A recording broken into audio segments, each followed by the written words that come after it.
past decade, I've sailed around the world 3 times, the world's most remote places.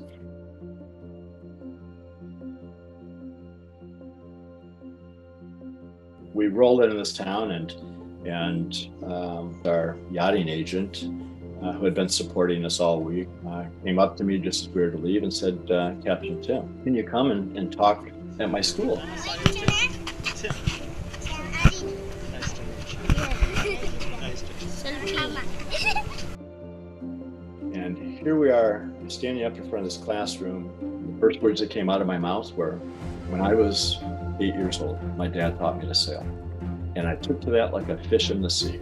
And that's what got me here today. And I could just see so many of the kids in there light up and connect with what I was saying. The notion that I was able to find something that I loved and that it would bring me all the way across the world to their schoolroom. That was the moment where I realized that here are these kids that have just as much potential to make an impact on the world, that all they need is a leg up.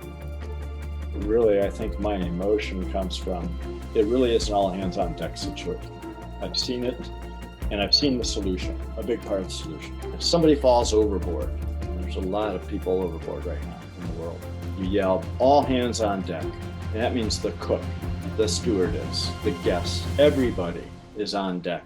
And everybody gets a job in solving or being a part of the solution. There are so many babies born and young people living today that aren't on the world's radar, that have no identification. And many of those young people could be the ones that find the next cure or solving, some of the world's most complex problems. I've seen how eager these young people are living in these small island communities to contribute, to make a difference, to see their ideas come into play, to be recognized as a life, and knowing how much potential existed right there if we could just tap into and empower those young kids living at ground zero, to give them the support, the finance, the mentoring.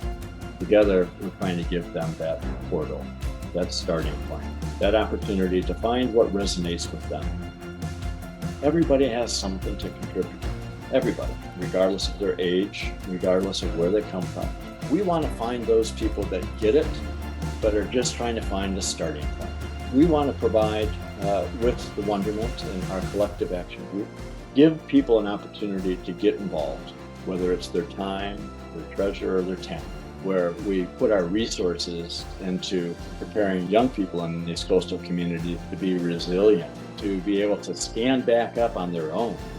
And I'm so excited to meet the new pieces that are going to come in as we go forward together. And already, if I look back and start to connect the dots on what we've accomplished together working with the Wonderment, and how you're weaving the relationships that I've met along the way into this master solution to benefit young people. It's really remarkable. We were taught not to trust young people, but we weren't trusted so much when we were growing up. That's where the paradigm shift needs to happen.